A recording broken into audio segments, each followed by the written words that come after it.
Books, books. I like books. I'm gonna read them all. Hi readers, Chris here. Welcome to my channel where I review fantasy, Stephen King, all sorts of books, and today I'm going to be talking about House of Flame and Shadow, the third book in the Crescent City series. I believe this is the final one, but honestly, I don't follow the series that closely, so if I'm wrong, someone let me know. Before I jump in, yes, it's been a bit since I made a video.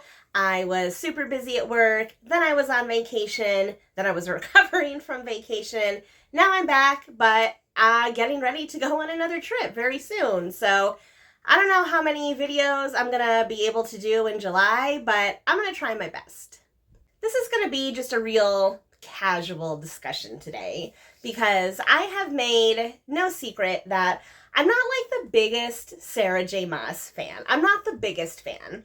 I have been enjoying her YA series, Throne of Glass. I'm about halfway through that one. But the Crescent City books, I have kind of like a love-hate relationship with them. I do enjoy some of the characters. I really enjoy the world building, and I mostly enjoy the plot. However, I do find a lot of the characters to be one-dimensional. Like, they're all super hot and sexy, and they're all assholes. That's pretty much every single character in this series. So there's that. And then the excessive cursing, the excessive vulgarity, the excessive sex. I haven't really been the biggest fan of that sort of stuff. So, color me surprised when the first half of this book, there's no sex scenes. There is no sex in the first half of this book, which I was shocked. Not only that, but the language is it's much more dialed down.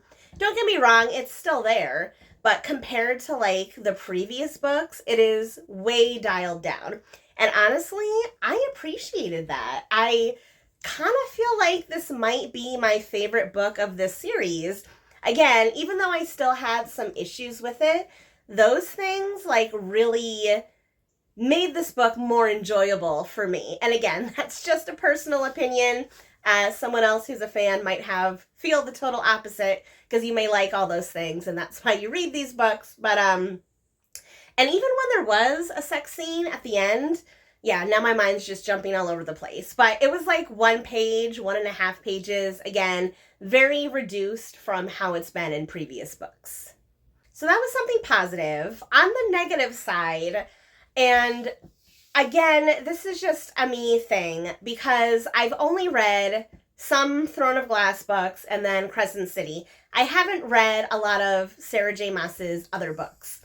And the first chunk of this book takes place in like a different world. Our main character basically does one of those, goes through a mysterious portal and ends up in another world in the Sarah J. Maas universe. And because I'm not familiar with that universe, I'm not familiar with the location, I'm not familiar with the characters, I kind of didn't really fully appreciate that part of the book. I'm sure if you're a big fan and you know those books and you know those characters, you probably love that. But for me, I was just kind of like, like it was okay, but I felt like it was kind of unnecessary, honestly. In the context of the story, I felt like that whole side plot in a different world was kind of unnecessary. And again, if I was a huge fan, I'm sure I probably would have loved that part, but I'm not, so I didn't.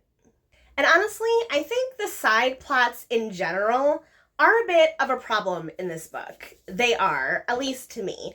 There are a lot of characters in this story, and I'm used to that. I'm a big epic fantasy reader, so I am used to reading books with a ton of side characters. Typically what happens though is that when you have all those side characters and side plots, they kind of all come together at a certain point. But I feel like a lot of these side characters and side plots that happened to this book didn't really lead anywhere. They never led anywhere. So that's what kind of makes me feel like, well, maybe this isn't going to be the last book in the series, because a lot of these side plots are just kind of, not that they're not resolved, but like they didn't connect with like the main storyline in any way. And there's one specifically I'm thinking about where there's like a subplot with the wolves and who's going to lead the wolves, and this one person that may or may not be like a lost heir to the wolves. Like, I don't understand, like, that whole side plot had nothing to do with like the main A storyline. It just doesn't. And I don't know why so much time was spent on it. Like, so much. It's not like just a few chapters. It's like a decent chunk of this book is spent on this storyline that I feel like, again, doesn't really matter at the end of the day.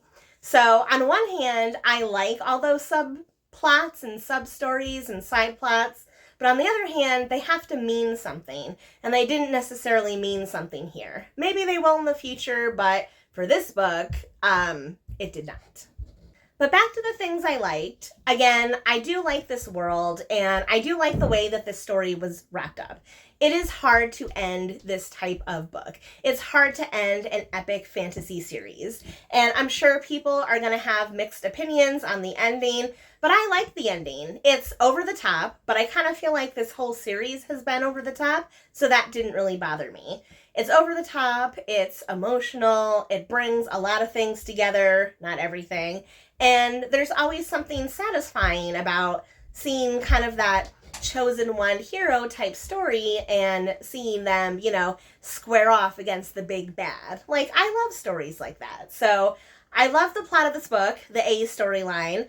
I love the way that it was wrapped up. I love the ending. I loved kind of a lot of the things that happened. And yeah, so that combined with the, again, dialing back on the language and dialing back on the sex, make me feel that this might actually be my favorite book in this series. Again, as I mentioned, not perfect, still have some issues with it. This definitely is not going to be like an all-time favorite series, but I enjoyed it enough. I've read the 3 books. If another one came out, I would consider reading it, but it wouldn't be at the top of my list. I feel like this is a good enough ending that I can like set this trilogy aside and move on to other things. So those are all my thoughts on House of Flame and Shadow, the 3rd book in the Crescent City series. Now I want to know from you, are you a huge Sarah J. Maas fan? Did you love this book? Did you think it wasn't as good as the others? Let me know all your thoughts in the comments section below, and as always, if you like this video, please give it a thumbs up. If you're not already, please subscribe to my channel for more bookish stuff coming your way soon, or whenever I get to it. All right, everyone, happy reading!